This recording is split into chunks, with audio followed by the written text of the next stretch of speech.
जोखू ने लोटा मुंह से लगाया तो पानी में सख्त बदबू आई। गंगी से बोला, यह कैसा पानी है, मारे बास के पिया नहीं जाता, गला सूखा जा रहा है और तू सड़ा पानी पिलाए देती है। गंगी प्रतिदिन शाम पानी भर लिया करती थी। कुआं दूर था, बार बार जाना मुश्किल था। कल वो पानी लाई तो उसमें बू बिल्कुल न थी। आज पानी में बदबू कैसी? लोटा नाक से लगाया तो सचमुच बदबू थी। जरूर कोई जानवर कुएं में गिरकर मर गया होगा, मगर दूसरा पानी आवे कहां से? ठाकुर के कुएं पर कौन चढ़ने देगा? दूर से लोग डांट बताएंगे। साहू का कुआं गांव के उस सिरे पर है, परंतु वहां भी कौन पानी भरने देगा? कोई तीसरा कुआं गांव में है नहीं। जोखू कई दिन से बीमार है। कुछ देर तक तो प्यास रोके चुप पड़ा रहा, फिर बोला, अब तो मारे प्यास के रहा नहीं जाता, ला थोड़ा पानी नाक बंद करके पी लूं। गंगी ने पानी न दिया। खराब पानी से बीमारी बढ़ जाएगी इतना जानती थी, परंतु यह न जानती थी कि पानी को उबाल देने से उसकी खराबी जाती रहती है। बोली, यह पानी कैसे पियोगे? न जाने कौन जानवर मरा है, कुएं से मैं दूसरा पानी लाए देती हूँ। जोखू ने आश्चर्य से उसकी ओर देखा, पानी कहाँ से लाएगी? ठाकुर और साहू के 2 कुएं तो हैं, क्या एक लोटा पानी न भरने देंगे? हाथ पांव तुड़वा आएगी और कुछ न होगा। बैठ चुपके से, ब्रह्म देवता आशीर्वाद देंगे। ठाकुर लाठी मारेंगे, साहू जी 1 के 5 लेंगे। गरीबों का दर्द कौन समझता है, हम तो मर भी जाते हैं। तो कोई द्वार पर झांकने नहीं आता, कंधा देना तो बड़ी बात है। ऐसे लोग कुएं से पानी भरने देंगे? इन शब्दों में कड़वा सत्य था। गंगी क्या जवाब देती, किंतु उसने वो बदबूदार पानी पीने को न दिया।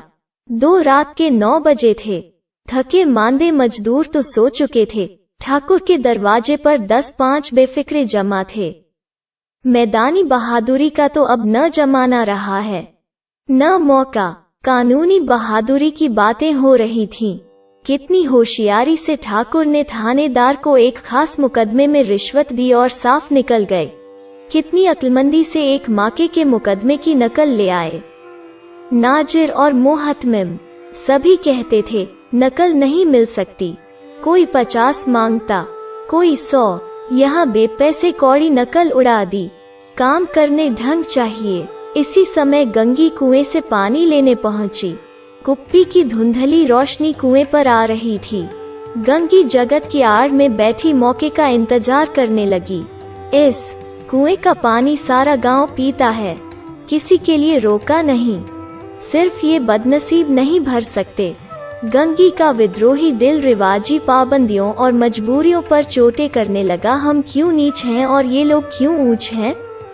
इसलिए कि ये लोग गले में तागा डाल लेते हैं। यहाँ तो जितने हैं एक से एक छठे हैं। चोरी ये करें, जाल फरेब ये करें, झूठे मुकदमे ये करें। अभी इस ठाकुर ने तो उस दिन बेचारे गर्रिये की भेड़ चुरा ली थी और बाद में मार कर खा गया। इन्हीं पंडित के घर में तो 12 मास जुआ होता है। यही साहू जी तो घी में तेल मिलाकर बेचते हैं। काम करा लेते हैं, मजूरी देते नानी मरती है। किस किस बात में हमसे ऊंचे हैं। हम गली गली चिल्लाते नहीं कि हम ऊंचे हैं, हम ऊंचे। कभी गांव में आ जाती हूँ तो रस भरी आंख से देखने लगते हैं, जैसे सबकी छाती पर सांप लौटने लगता है, परंतु घमंड यह कि हम ऊंचे हैं। कुएं पर किसी के आने की आहट हुई। गंगी की छाती धक धक करने लगी। कहीं देख ले तो गजब हो जाए, एक लात भी तो नीचे न पड़े। उसने घड़ा और रस्सी उठा ली और झुककर चलती हुई एक वृक्ष के अंधेरे साए में जा खड़ी हुई। कब इन लोगों को दया आती है किसी पर। बेचारे महंगू को इतना मारा कि महीनों लहू थूकता रहा, इसीलिए तो कि उसने बेगार न दी थी। इस पर ये लोग ऊंचे बनते हैं। कुएं पर स्त्रियां पानी भरने आई थी। इनमें बात हो रही थी। खाना खाने चले और हुक्म हुआ कि ताज़ा पानी भर लाओ। घड़े के लिए पैसे नहीं हैं। हम लोगों को आराम से बैठे देखकर जैसे मर्दों को जलन होती है। हाँ, यह तो न हुआ कि कलसिया उठाकर भर लाते, बस हुक्म चला दिया कि ताज़ा पानी लाओ, जैसे हम लौंडियां ही तो हैं। लौंडियां नहीं तो और क्या हो तुम?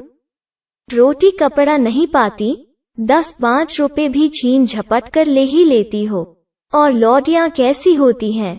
मत लजाओ दीदी, छिन भर आराम करने को जी तरस कर रह जाता है।